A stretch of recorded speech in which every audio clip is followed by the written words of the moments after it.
పరిసర ప్రాంత ప్రజలకు శుభవార్త. ప్రార్థనా శక్తి తైలాభిషేక ఆరాధన ప్రతి నెల మొదటి శనివారం. సమయం ఉదయం 8 గంటల నుండి. స్థలం బొబ్బూరి గ్రౌండ్స్, భవానీపురం, పున్నమి ఘాట్, విజయవాడ. ప్రార్థనా శక్తి తైలాభిషేక ఆరాధన మే 3 ఆదివారం. సమయం సాయంత్రం 5:30 స్థలం ఎన్ఆర్సీ గార్డెన్, మూసాపేట్, పిల్లి నంబర్ 842, కుకట్పల్లి. తాడేపల్లిగూడెం పరిసర ప్రాంత ప్రజలకు శుభవార్త. ప్రార్థనా శక్తి తైలాభిషేక ఆరాధన ప్రతి నెల మొదటి బుధవారం. సమయం ఉదయం 10 గంటల నుండి. NK highway grounds, Autonagar, Gudem highway bypass road, Tadepalligudem. ప్రార్థనా శక్తి తైలాభిషేక ఆరాధన ప్రతి నెల మొదటి గురువారం. సమయం ఉదయం 10 గంటల నుంచి. స్థలం తూర్పుగోదావరి జిల్లా, అమలాపురం దగ్గర, ఉప్పలగుప్తం. ప్రార్థనా శక్తి తైలాభిషేక ఆరాధన ప్రతి నెల 2వ శుక్రవారం. సమయం ఉదయం 10 గంటల నుండి. స్థలం కాపు కళ్యాణ మండపం, ఎన్ఎఫ్సిఎల్ రోడ్, ఆర్టీఓ ఆఫీస్ పక్కన, ఆర్ఆర్ నగర్, కాకినాడ. ప్రార్థనా శక్తి తైలాభిషేక ఆరాధన ప్రతి నెల 2వ శనివారం. ఉదయం 8 గంటల నుండి మధ్యాహ్నం 12 గంటల వరకు. స్థలం కూరగాయల మార్కెట్ ఎదురుగా, government degree college road, Ravulapalem. ప్రార్థనా శక్తి తైలాభిషేక ఆదివారపు ఆరాధన సమయం ఉదయం 8:30 గంటల నుండి. స్థలం వైస్రాయ్ గార్డెన్స్, జుబ్లీ బస్టాండ్ ఎదురుగా, సికింద్రాబాద్. ప్రార్థనా శక్తి తైలాభిషేక ఆరాధన ప్రతి నెల 2వ మంగళవారం. సమయం ఉదయం 10 గంటల నుండి. Sri convention hall, CR Reddy women's college, Vatluru, Eluru. ప్రార్థనా శక్తి తైలాభిషేక ఆరాధన ప్రతి నెల 2వ బుధవారం. సమయం ఉదయం 9 గంటల నుండి. స్థలం airport road, quarry market, Renuka apartment దగ్గర, రాజమండ్రి. యేసయ్య నామములో మీకు వందనాలు తెలియపరుస్తూ ఉన్నాను. ప్రియులారా, ఈ దినం కొరకు దేవుడు సిద్ధపరిచిన వాగ్దానాన్ని మనం స్వాధీనపరచుకుందాం. పరిశుద్ధ గ్రంథముల నుండి యెషయా గ్రంథము 42వ అధ్యాయము 16వ వచనాన్ని మనం ధ్యానం చేసుకుందాం. యెషయా గ్రంథము 42వ అధ్యాయము 16వ వచనం. 16వ వచనంలో 5th లైన్ అండర్లైన్ చేసుకోండి. నేను వారిని విడువక ఈ కార్యములు చేయుదును. నేను వారిని విడువక ఈ కార్యములు చేయుదును. దానిపైన మనం చూస్తే 16వ వచనంలో 3వ లైన్ నుంచి, వారి ఎదుట చీకటిని వెలుగుగాను, వంకర త్రోవలను చక్కగాను చేయుదును. నేను వారిని విడువక ఈ కార్యములు చేయుదును. దేవునికి మహిమ కలుగును గాక. దేవుడు బలమైన కార్యము చేస్తాను అని నీకు మాట ఇస్తున్నాడు. అది ఏ కార్యాలో అర్థం కావేమో. ఏ కార్యం చేస్తాడు, ఏ కార్యం చేస్తాడు, ఇది జరుగుతుందా, అది జరుగుతుందా, నేను ఎన్నో అనుకుంటున్నాను, ఇంకా ఏమీ జరగలేదని అనుకుంటున్నావు కదా. దేవుడు చేసే గొప్ప కార్యములు ఏంటంటే, యెషయా గ్రంథం 42వ అధ్యాయం 16వ వచనంలో 3వ లైన్ అండర్లైన్ చేసుకోండి. వారి ఎదుట చీకటిని వెలుగుగాను. దేవుడు చేసే గొప్ప కార్యము మీ జీవితంలో, దేవుడు చేసే కార్యము నీతోనే మాట్లాడుతూ ఉన్నాడు. మరి చీకటి వెలుగుగా అవుతుంది. మరి దరిద్రము ఆశీర్వాదముగా దేవుడు మారుస్తున్నాడు. అవునా? ఇది ఎలా మారుతుందంటే, నేను వారిని విడువక ఈ కార్యములు చేస్తానన్నాడు. ఏ కార్యాలంటే చీకటి వెలుగుగా మారుస్తాడు. రెండవది అద్భుతం ఏంటంటే, వంకర త్రోవలు చక్కగా చేయుదును. వంకరగా ఉన్నటువంటిది పనులన్నీ కూడా వంకర టింకరగా జరుగుతున్నాయి. ఏది అవ్వట్లేదు, అది అవ్వట్లేదు, ఇది అవ్వట్లేదు, నాకు చాలా హెడేక్గా ఉంది, అసలు నాకు ఏం చేయాలో అర్థం కావట్లేదు అని అనుకుంటున్నావు కదా. దేవుడు నీతో మాట్లాడుతున్నాడు ఏంటంటే, ఇక మీదట వంకరలు ఉండవు. ఏది పని అనుకున్నా నిదానముగా వెళ్ళిపోద్ది అనమాట. నిదానముగా అన్నీ ఎప్పుడు వెళ్తాయంటే, ప్రియులరా, కొన్ని పనులు డబ్బు చేతి నిండా ఉంటే పనులన్నీ నిదానంగా వెళ్తాయి. శరీరంలో ఆరోగ్యము మంచిగా ఉంటే మనం ఏ పనైనా సరే నిదానముగా చేయగలం. అంటే ఈరోజు దేవుడు చేసే కార్యాలు చీకటిని వెలుగుగాను, వంకర త్రోవలను సరళముగా చేస్తానన్న మాటకి ఏంటంటే, నీకు ఫైనాన్షియల్గా దేవుడు ధనాన్ని నీ చేతికి అప్పగిస్తాడు. డబ్బులు ఉన్నాయని కూడా అమ్మయ్య ఏ నిర్ణయమైనా తీసుకుంటావు, ఏది కొనటానికైనా వెనకాడవు, ఎక్కడికైనా వెదజల్లి కార్యాలు చేసుకుంటూ పోతావు. రెండవది, శరీరం అంతా కూడా మంచి ఆరోగ్యంతో పరిశుద్ధమైన రక్తం ద్వారా కడగబడతావు కనుక నీ శరీరంలో ఏ బలహీనతలు ఉండకుండా అన్నీ క్లియర్ చేస్తాడు కనుక ఎక్కడికైనా చలాగ్గా వెళ్ళగలవు, యాక్టివ్గా ఉండి ఆలోచన చేయగలవు, ప్రయాణాలు చేయగలవు, వ్యాపారం చేయగలవు, లావాదేవీలు మాట్లాడగలవు. అంటే దేవుడు విడువక నీ ఎడల ఈ కార్యములు జరిగిస్తున్నాడు. మరలా చెప్తున్నాను, గుర్తుపెట్టుకోండి. వంకర త్రోవలు సరళమవుతాయి, చీకటి వెలుగుగా మారుస్తాడు. వారిని విడువక ఈ కార్యములు చేయుదునన్నాడు. అట్టి ఆశీర్వాద కార్యములు దేవుడిని మీ జీవితంలో జరిగించును గాక. ఆమేన్. మన ప్రార్థనలు గౌరవించి 10,000 మందికి పైగా దేవుడు గర్భఫలాలు ఇచ్చాడు. ఎంతమందికి ఇచ్చాడు? 10,000 మందికి పైగా దేవుడు గర్భఫలాలు ఇచ్చాడు.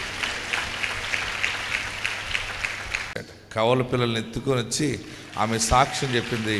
ఆ సాక్ష్యాన్ని మనం విందాం. దేవుని పరిశుద్ధ నామానికి స్తోత్రములు. నా పేరు కావ్య, ఆయన పేరు రాజేష్. మేము బెంగళూరు నుంచి వచ్చినాము. ఇప్పటికీ మాకు మ్యారేజ్ అయ్యి 16 years అవుతుంది. మేము చాలా అవమానాల్లో, హింసల్లో, బాధల్లో ఉన్నప్పుడు నేను అనుకున్నాను, మా కొరకు ప్రార్థించే సేవకులు ఎక్కడైనా ఉన్నారా అని అనుకుని ఆ రోజున టీవీ ఆన్ చేసినాను. ఆరాధన ఛానల్ పెడితే 7:30కి అయ్యగారిది వాక్యం వస్తుంది. అయ్యగారు వాక్యంలో చెప్తున్నారు, ఇప్పటికీ 2,370 మందికి గర్భఫలాలు వచ్చినాయి. ఎవరికైనా పిల్లలు లేకపోతే మీరు ఇక్కడికి రండి, తైలాభిషేకానికి ఖచ్చితంగా దేవుడు ఆశీర్వదిస్తారని చెప్తూ అయ్యగారు చెప్తున్నారు. ఆ మాట విని నేను ఈయనకి చెప్పినాను, ఒకసారి పోయొద్దామని చెప్తే అడ్రస్ కనుక్కొని ఇక్కడ వచ్చినాము. ఇక్కడ వచ్చిన తర్వాత ఆ రోజు చెప్పినారు మాకు అయ్యగారు, మీ మీద వెలుగుంది, ఖచ్చితంగా మీకు గర్భఫలం వస్తుంది, 7 మార్లు కంప్లీట్ చేయండి అని చెప్పినారు. కానీ 7 మార్లు రావడానికి మాకు కుదరలేదు. 1.5 సంవత్సరం తీసుకున్నాము 7 మార్లు కంప్లీట్ చేయేందుకు. ఆ తర్వాత చెప్పినారు అయ్యగారు, గర్భఫలంతో వచ్చి సాక్ష్యం ఇస్తామని చెప్పినారు. లాస్ట్ 21లో వచ్చినాము. 24కి మాకు ఏప్రిల్ నెలలో గర్భఫలం కలిగింది. తర్వాత మా లాస్ట్ ఇయర్లో ఏప్రిల్ 12కి డెలివరీ అయ్యింది. ఆ రోజు డాక్టరు ఈమె బతుకుదు, పిల్లలు మాత్రమే మేము ఇస్తాం, గ్యారంటీ ఇస్తాము, కానీ ఈమెకు మేము గ్యారంటీ ఇవ్వలేము అని చెప్పినారు. తర్వాత నేను అనుకున్నాను, దేవా నేను తైలాభిషేకంలో సాక్ష్యం ఇవ్వాలి కదా, ఎలాగైనా నన్ను పిల్లల్ని సాక్ష్యంగా నిలబెట్టుకో దేవా అని ప్రేయర్ చేసుకొని డెలివరీ థియేటర్కి పోయినాను. తర్వాత డాక్టర్ గారు చెప్పినారు, అమ్మ కవల పిల్లలు 2 కుమార్తెలు పుట్టినారు అని చెప్పినారు. ఈరోజు వచ్చి సాక్ష్యం ఇస్తున్నాము. దేవుని నామానికి మహిమ కలుగును గాక. దేవుడు 2 బిడ్డలను ఇచ్చాడు ఆమెకు. ఆమేన్. ఇతర రాష్ట్రాల నుండి కూడా ప్రార్థనా శక్తి పరిచర్యకి రావటానికి దేవుడు ద్వారాలు తెరిచాడు. మన పరిచర్యలో ఉన్న ప్రత్యేకత ఏంటంటే, నాన్నగారికి, నా తండ్రికి దేవుడు వాగ్దానం చేశాడు. నా తండ్రి గుండె జబ్బు వచ్చి బాగుపడిన తర్వాత ప్రభువులో బలపడుతున్నప్పుడు, నీకు మగబిడ్డని ఇస్తాను, ఇస్సాకు పేరు పెట్టు అన్నాడు. ఆ వాగ్దానం రావటం, ఆ సంవత్సరం అమ్మ గర్భం ధరించటం, నేను జన్మించటం, నేను 1980 జనవరి 28వ తారీఖున జన్మించటానికి దేవుడు కృప చూపించాడు.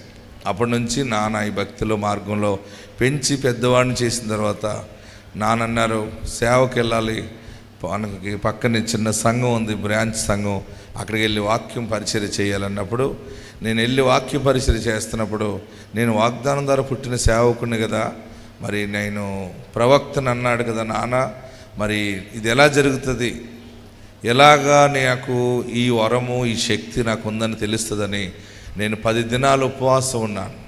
ఉపవాసం ఉండి దేవుని సన్నిధిలో మొరపెట్టుకున్నాను. దేవుడు నా మొర ఆలకించాడు. అప్పుడు నేను గిద్యోనులాగా కొన్ని సూచనలు అడిగాను. నేను ఒక ప్రవక్త, ఎందుకంటే మా నాన్నగారు ఎప్పుడు నన్ను ఒక సినిమాకు కూడా పంపలేదు, ఒక నాటకానికి కూడా పంపించలేదు, వీధి డ్రామాకు కూడా పంపించలేదు. స్కూలు ఇల్లు, రోజు సాయంత్రం కుటుంబ ప్రార్థన, ఆదివారం 2 ఆరాధనలు ఉంటాయి, సరిపోతుంది అనమాట. ఈవెన్ ఆటలు ఆడుకోవడానికి కూడా వెళ్ళనిచ్చేవాడు కాదు. ఎందుకు ఇలాగ వెళ్ళనివ్వట్లేదు, మీరు ఎక్కడికి వెళ్ళనివ్వట్లేదు ఏంటంటే, నా తండ్రి అనేవాడు, బాబా నువ్వు జనములకు ప్రవక్త కాబోతున్నావు, దేవుడు నిన్ను వాగ్దానం ద్వారా పంపించాడు, నువ్వు వాగ్దానం ద్వారా పుట్టావు కనుక జనములకు ప్రవక్త అవుతావు, దానికి ఇలాంటి పునాది అవసరం అని చెప్పాడు. ఎలాంటి పునాది? పరిశుద్ధమైన పునాది చాలా అవసరం బాబు అంటాడు. అందులోనే పెంచటం వల్ల ప్రార్థన చేసినప్పుడు, నేను దేవునికి మొరపెట్టుకున్నప్పుడు దైవ దర్శనాన్ని నేను చూశాను. చూసిన తర్వాత దేవుని స్వరం వినటం నేర్చుకున్నాను. తర్వాత మా ఊరు పక్కనే చిన్న ఊరు, బడుగుపేట అని ఒక ఊరు ఉంటుంది. అక్కడ చిన్న సంఘం అనమాట. అప్పుడు ఒక 40 మంది విశ్వాసులు ఉండేవారు, 30-40 మంది. ఆ సంఘానికి నేను వెళ్ళినప్పుడు నేనే బరకం వేసేవాడిని సంఘంలో. నేను బరకం వేసి బల్ల మీద గుడ్డ వేసి నేను కూర్చునే సంచి కూడా నేనే వేసుకుని డ్రమ్ము కొట్టిన అరగంటకు వచ్చేవారు విశ్వాసులు అందరూ. మా నాన్నగారు నన్ను డ్రమ్ పట్టుకెళ్ళమనేవాడు. నాకేమో వల్లమాల సిగ్గు, నాకు ఊర్లో డప్పట్టుకుని ఏ వెళ్ళను అనేవాడిని. సిగ్గుపడకూడదు బాబా, ఇది దేవుని పని, మహామహులు ఉన్నారు, వారికి ఇవ్వలేదు ఈ పని, మనకిచ్చాడు, మనల్ని ఎన్నుకున్నాడు అన్నాడు. బాగానే ఉంది, ఈయన చెప్పేవన్నీ బాగానే ఉన్నాయి. కానీ చదువుకునే స్నేహితుల ముందు, నాతో కాన్వెంట్ చదువుకున్న స్టూడెంట్స్ ఉన్నారు, నాతో హై స్కూల్ చదువుకున్న వాళ్ళు ఉన్నారు, కాలేజీ చదివిన స్టూడెంట్స్ ఉన్నారు, వారందరి ముందు నేను డబ్బు పట్టుకెళ్తుంటే ఎలా పట్టుకెళ్ళాలి నేను? కానీ పట్టుకెళ్ళమనేవాడు. పట్టుకెళ్ళి ఆ విశ్వాసులు నేను వెళ్ళి డప్పు కొడితేనే కానీ వచ్చేవారు కాదా అన్నారు. మీరు ముందు రావాలి, అప్పుడు ప్రారంభ ప్రార్థనకు అందరూ ఉండాలన్నాను. అలా కఠినంగా బోధ చేసినప్పుడు వారు విన్నారు. చాలా మంచి విశ్వాసులు. ఆ 30-40 మంది షాక్ గారు తిడతారు, బాబు తొందరగా వెళ్ళిపోదాం.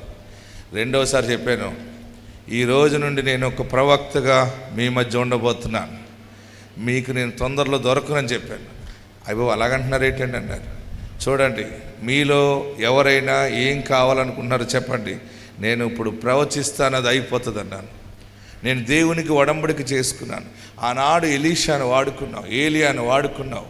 ఈ దినములలో నన్ను ప్రవక్తగా నా తండ్రికి నువ్వు దర్శనమిచ్చి చెప్పావు కనుక ఇది నేను ముందు నమ్మాలంటే ఇక్కడ నేను ప్రవచిస్తాను, ఇది నెరవేరిందంటే దీంతో నేను ముందుకెళ్తాను అని చెప్పాను.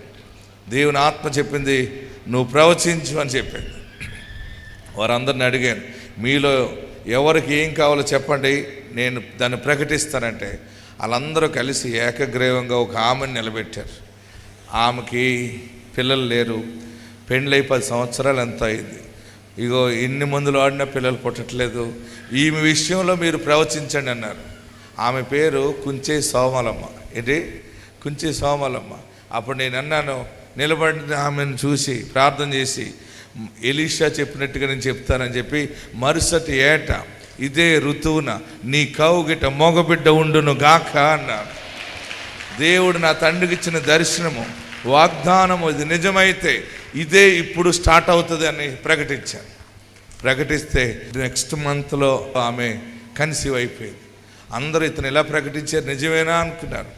అంతే, గర్భం ధరించింది. 9 మాసాలు పూర్తయినాయి, మగబిడ్డ పుట్టాడు. ఇంకా అంతే, అక్కడ సేవ అభివృద్ధి అవటం మొదలైంది. దేవుని కార్యాలు దైవజనుడు ప్రకటిస్తున్నాడు, అన్నీ జరుగుతున్నాయని ఆ పేట కూడా ప్రజలందరూ వేస్తున్నామని ఒప్పుకున్నారు. ఆమేన్, హల్లెలూయా. గట్టిగా హల్లెలూయా చెప్పండి. నేను మొదటిగా ప్రారంభించిన మొదటి ప్రవచనము సోమలమ్మ కుమారుడు. ఆ రోజు ఎలీషా ప్రవక్త ప్రవచించాడు, మగబిడ్డ పుడతాడని పుట్టాడు. ఇక్కడ ఇస్సాకు పాస్టర్ ప్రవచించాడు, మగబిడ్డ పుట్టాడు. మొన్న తల్లి వచ్చింది తైలాభిషేకానికి. ఏం చెప్పిందంటే, ఆ సోమలమ్మ వచ్చి మొన్న, దైవజనుడా అప్పుడు మీరు ప్రవచించిన బిడ్డ ఇప్పుడు పెళ్ళిడికి వచ్చాడు, పెళ్లి కూతురుని చూడండి, మీరే పెళ్లి చేయండి అంది. ప్రవచించినందుకు మళ్ళీ నానెత్తి మీదే పెట్టింది. ఏం పెట్టింది చూడండి, ఇదిగో స్క్రీన్ మీద. అంటే ఈ సేవ ఎక్కడి నుంచి వచ్చిందో మీకు చెప్తున్నాను. ఇది సడన్గా వచ్చింది కాదు. ఇదిగో ఈమె తల్లి, ఈడు కడుపులోకి రాకముందు ప్రవచనము, దేవుని వాగ్దానము ప్రకటించిన తర్వాత ఆ మనుషుడు గర్భంలో పడటం, కుమారుడు పుట్టడం. ఈరోజు అంటే మనం పరిచర్య, ఈ 25 సంవత్సరాల ఈ పరిచర్య ప్రతి చోట అద్భుత సాక్ష్యాలు పునాదుల మీద కట్టబడిన సేవ ఇది. ఆమేన్, హల్లెలూయా. గట్టిగా హల్లెలూయా చెప్పండి, ఇంకా గట్టిగా హల్లెలూయా చెప్పండి. ఆ సోమలమ్మ కుమారుడి దగ్గర నుంచి లెక్క పెట్టుకుంటూ వచ్చాను, 10,000 మంది పైన సాక్ష్యాలు వచ్చినాయి ఇప్పటికీ, ఓన్లీ గర్భఫలాలు. ఆమేన్, హల్లెలూయా. ఇంకా చాలామంది మైక్ తీసుకుని కెమెరా ముందు సాక్ష్యం చెప్పడానికి సిగ్గుపడుతున్నారు, ఎందుకంటే అన్యజనుల్లో నుండి అద్భుతాలు చూస్తున్నారు. ప్రియులరా, నేను అన్నాను, మీరు సాక్ష్యం చెప్పడానికి సిద్ధపడండి, సాక్ష్యం ఇవ్వాలి. ఒకవేళ కొందరు ఏమంటున్నారంటే, మా చర్చిలో మా పాస్టర్ గారు చూడకుండా వచ్చేవాడిని అంటున్నారు. మీకు ఒక శుభవార్త చెప్పనా, మీరు ఎక్కడికన్నా వెళ్ళి సాక్ష్యం చెప్పండి. ఇస్సాకు పాస్టర్ పేరు చెప్పపోయినా పర్వాలేదు, మీరు ఏమంటారంటే మీ సంఘంలో ఆ సంఘ పాస్టర్ గారే చేశారని చెప్పండి, దేవుడు చేసాడని చెప్పండి. ఇసాకు పాస్టర్ గారు మాట మీరు తేకపోయినా పర్వాలేదు, ఇసాకు పాస్టర్ ఏంటో మీకు తెలుసు, ఇసాకు పాస్టర్ తెలుసు, మీకు ఇసాకు పాస్టర్కి మధ్యలో ఉన్న దేవుడికి తెలుసు. మనకి కావాలి దేవుని కార్యాలు జరగాలి. ఏం జరగాలి? మనకి దేవుని కార్యాలు జరగాలి. మీరు ఎవరి దగ్గర నా పేరు ఎత్తకండి, అందరిని లాగేస్తున్నాడని అనుకుంటున్నారు. నేను లాగేస్తానా? నేను ఉన్న సంఘాలన్నీ బలపడటానికి దేవుని పరిచర్యలు నేను వస్తున్నాను. ఆమేన్, హల్లెలూయా. మీ ఆరాధనలకు వెళ్ళండి, మీ సంఘ కాపర్లను బాగా చూసుకోండి. నాకు ఇవ్వకపోయినా పర్వాలేదు, కానుకలు వాళ్ళకన్నా ఇవ్వండి, సంతోషంగా చూడండి, వాళ్ళకి బట్టలు పెట్టండి. కానీ అభిషేకంలో బలపడి నీ ద్వారా అనేక మంది ప్రభువుని అంగీకరించాలి. హల్లెలూయా. గట్టిగా హల్లెలూయా చెబుదాం, ఇంకా గట్టిగా హల్లెలూయా చెబుదాం. మీరు ఎలాంటి పరిచర్యలో ఉన్నారో తెలిసేప్పుడు ప్రవక్త పరిచర్యలో ఉన్నారు. మీరందరూ కూడా ఈరోజు వర్తమానం మూల్గుట మానిన శుభదినమని ఈ నెలని దేవుడు మీకు కృప చూపిస్తున్నాడు. బాధపడక నెమ్మది పొందిన దినములని ప్రకటిస్తూ ఉన్నాడు. మీలో అందరూ కూడా ఆశీర్వాదంగా ఉండబోతూ ఉన్నారు. ప్రతి చోట సాక్షిగా దేవుడు మిమ్మల్ని వాడుకోబోతూ ఉన్నాడు. ప్రియులరా, గర్భఫలం కొరకు వచ్చిన వాళ్ళరా, మీరేమీ భయపడకండి, దేవుడు తప్పకుండా ఇస్తాడు. ఇల్లు లేదని బాధపడుతున్న వాళ్ళరా, మీకు దేవుడు మంచి గృహాలు ఇస్తాడు. మీ జీవితంలో ఆయన ద్వారాలు తెరవటం ప్రారంభమైంది. ఆయన మీకు అన్యాయం చేసేవాడు కాదు, ఆయన న్యాయము జరిగించేవాడు. హల్లెలూయా. ఇంకా గట్టిగా హల్లెలూయా చెప్పండి, ఇంకా గట్టిగా హల్లెలూయా చెప్పండి. జీవము గల దేవుని సన్నిధిలో ఎంత మంచి మాట చూడండి. ఏమన్నాడు? ఎస్తేరు 9వ అధ్యాయం 21వ వచనంలో, యూదులు తమ పగవారి చేత బాధపడక నెమ్మది పొందిన దినములు. మీ బ్రతుకులో మీరు ఈ రోజు నుంచి లెక్క చూసుకోండి, ఈ నెల నుండి మీ ప్రాణము నెమ్మది పొందే రోజులు అనమాట. అనుకున్న పనులన్నీ అది జరిగే దారులు మీకు కనబడుతూ ఉంటాయి. మీరు ఆ దారిలో నడవటం ప్రారంభిస్తారు, మీరు ప్రయాణం చేయటం మొదలు పెడతారు, పెళ్ళిళ్ళు చేయటం మొదలు పెడతారు, బిడ్డలను ఎత్తుకోవటం మొదలు పెడతారు, శుభకార్యాలు తలపెడతారు, ఇల్లు పనులు మొదలు పెడతారు. అన్ని విషయాలలో దేవుని సన్నిధానంలో నీ ప్రాణము నెమ్మదిగా ఉంటుంది. తర్వాత ఏమన్నాడు? వారి దుఃఖము పోయి సంతోషం వచ్చిన నెల. ఆమేన్. ఏడుపు పోయిన నెల. ఎండలో పోతుంది ఏడుపు అంతే. హల్లెలూయా చెప్పరే, ఇంకా గట్టిగా హల్లెలూయా చెప్పండి. మీరు ఏడవకండి, మీరు సంతోషంగా, మీ సంతోషము కొన్ని తరాలు నిలిచి ఉంటుంది అనమాట. అందుకే తొందరలో నేను మీ ఇంటికి వస్తానని చెప్తున్నాను. నేను మీ సంతోషాన్ని చూడటానికి వస్తాను. మంచి గృహాలు కలిగి, బిడ్డలు కలిగి ఆనందంగా ఉంటారు. మీ గుండె నిండా యేసుకి చోటివ్వండి. ఆత్మదేవుడు మీకు తోడై ఉండును గాక. మరొక సాక్ష్యం చూద్దాం. 17వ సంవత్సరాలకి దేవుడు గర్భఫలం ఇచ్చాడని.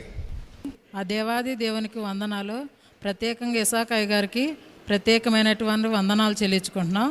నా పేరు అన్నమ్మ, మా ఆయన పేరు వసంత్.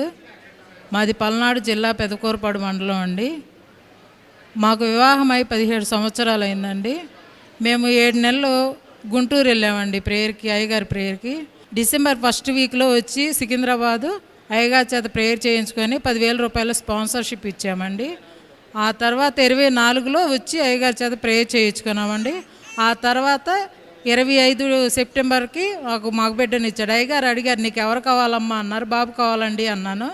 వచ్చే సంవత్సరానికి నువ్వు బాబుని తీసుకొని వస్తావు, వెళ్ళమ్మా అన్నాడు. అంతే విధంగా 2nd మాసంలోనే నాకు కన్సీవ్ అయిందండి. దేవుడు నాకు బాబుని ఇచ్చాడు. ఈ కొద్ది సాక్ష్యం దేవుడు దీవించిన. ఎన్నో హాస్పిటల్స్ తిరిగామండి, ఎక్కడా ప్రయోజనం లేదు. ఇసాకయ్య గారి దగ్గరికి వచ్చిన తర్వాత నాకు అయ్యగారి వాగ్దానం వల్ల నాకు ఈ బాబు పుట్టాడు 17 సంవత్సరాలకి. ఈ కొద్ది సాక్ష్యం దేవుడు దీవించును గాక. ఆమేన్. ఇది ఎవరికైనా చెబితే ఎటకారంగానే ఉంటుంది కదా, అది అనుభవించిన వాళ్ళకి అర్థమవుతుంది. మనము కళ్ళతో చూస్తున్నాం.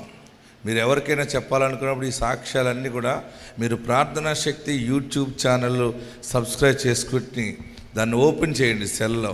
ఈ 10,000 సాక్ష్యాలు బుడబుడ వచ్చేస్తుంటాయి. మిమ్మల్ని ఎవరైనా మేము నమ్మం అన్న వారికి వారు అంటారు, మాకు కోసం ప్రార్థన చేయించండి అమ్మా అంటారు. దేవుని సాక్ష్యం ద్వారా సువార్త ప్రకటించబడుతుంది. బలమైన కార్యములు దేవుడు మీ ఎడలు జరిగించును గాక. దేవుడు ఆ వరం ఇచ్చినందుకే నేను అడుగుతాను. ఎవరైనా అడుగుతారా మిమ్మల్ని ఏ బిడ్డ కావాలని? ఎవరు అడుగుతారంటే దేవుడు అడుగుతాడు. రెండవది దేవుడు పంపిన సేవకుడు అడుగుతున్నాడు, ఏ బిడ్డ కావాలని చెప్పమంటావు దేవుడికి? అయ్యా మగబిడ్డ కావాలి, వెళ్ళు మగబిడ్డను ఎత్తుకురా అంటే బుడుక్కుని పుట్టాడు, ఆడిని ఎత్తుకొచ్చింది. కొంతమంది ఆడపిల్లలను అడుగుతున్నారు, ఆడబిడ్డలు పుడుతున్నారు. అంటే దేవుడు మనకి సమీపముగా ఉన్నాడు. అందరూ లేచి నిలబడండి, ప్రార్థన చేద్దాం. 2 చేతులు పైకెత్తి ప్రార్థనలో ఏకీవించండి. బాధపడక, యూదులు వలన బాధలు పడ్డారు వారు. ఆ యూదులు అక్కడున్నటువంటి ఆ సమాజము వారిని నాశనము చేయాలనుకున్నారు. ఎంతో భయంకరమైన పరిస్థితులు. అహష్వేరోషు రాజు దగ్గర ఆ హామాను అన్నవాడు ఎంతో పన్నాగం పన్ని నాశనము చేయాలని ప్లాన్ చేసి ఓకే చేయవలసిన సమయంలో దేవుడు వారిని తప్పించాడు. దేవుని కార్యములు బలమైన కార్యములు. మీరు ఎవరి వలన బాధపడుతున్నారో, ఏ మనుషులు మిమ్మల్ని బాధ పెడుతున్నారో, జీవం గల దేవుని సన్నిధానంలో యూదులు తమ పగవారి చేత బాధపడక నెమ్మది పొందిన దినములు. దేవుని జనాంగమైన నీ వారి చేత బాధపడుతున్నావేమో, నెమ్మది పొందిన దినాలు దేవుడు ఇస్తున్నాడు. దుఃఖము పోయి సంతోషం కలిగిన నెలగా ఇది దేవుడికి ఇవ్వబోతున్నాడు. ఎక్కడున్నవారు అక్కడ చేతులు ఎత్తడం కష్టమైనా కానీ 2 చేతులు పైకెత్తి దేవుని వైపు చాపి నన్ను ఆశీర్వదించు బాబు. అందరూ 2 చేతులు తలపైన పెట్టుకోండి. యేసయ్యా నన్ను ఆశీర్వదించు, యేసయ్యా నన్ను దీవించు, నీ దీవెనలతో నన్ను నింపు బాబు. బాధలు పోయిన దినాలని, శుభం వచ్చిన దినమని, పనులు జరిగినాయని నేను సాక్ష్యం ఇచ్చే స్థితిలో అటువంటి స్తంభముగా నన్ను నిలబెట్టు బాబు. నీ దాసుడు అభిషేకిస్తుండగా ఆ అభిషేకము 7 అంతలుగా మాకు దయచే బాబు. అందరూ ఎలుగెత్తి ప్రార్థన చేయండి. ఏది కావాలని వచ్చావో, ఏది జరగాలని కోరుకున్నావో ఆ కార్యమును దేవుడు జరిగిస్తా ఉన్నాడు. ఆ కార్యమును దేవుడు జరిగిస్తా ఉన్నాడు. నీ ముందున్నటువంటి అడ్డులు ఆటగాలన్నీ తొలగించి మార్గము సరళము చేసి నీ ముఖములో ఆనందాభిషేకాన్ని ఇవ్వబోతా ఉన్నాడు. నీ కన్నీళ్లను ముత్యాలుగా మార్చబోతా ఉన్నాడు. అడగండి, ప్రభువా నాకు ఇచ్చిన కృపను బట్టి నీకు వందనాలు. ఈ సమయంలో నీ దీవెనలు నాకు దయచే, నీ ఆశీర్వాదములు నాకు దయచే, నీ ఆత్మాభిషేకము నాకు దయచే. నీవే నన్ను ఆశీర్వదించి నా కుటుంబానికి నీ రక్షణ దయచే. నిన్ను మహిమపరచునట్లుగా, ఘనపరచునట్లుగా నీవు నన్ను బలపరచు. అందరూ ప్రార్థన చేయండి. హల్లెలూయా, హల్లెలూయా, హల్లెలూయా.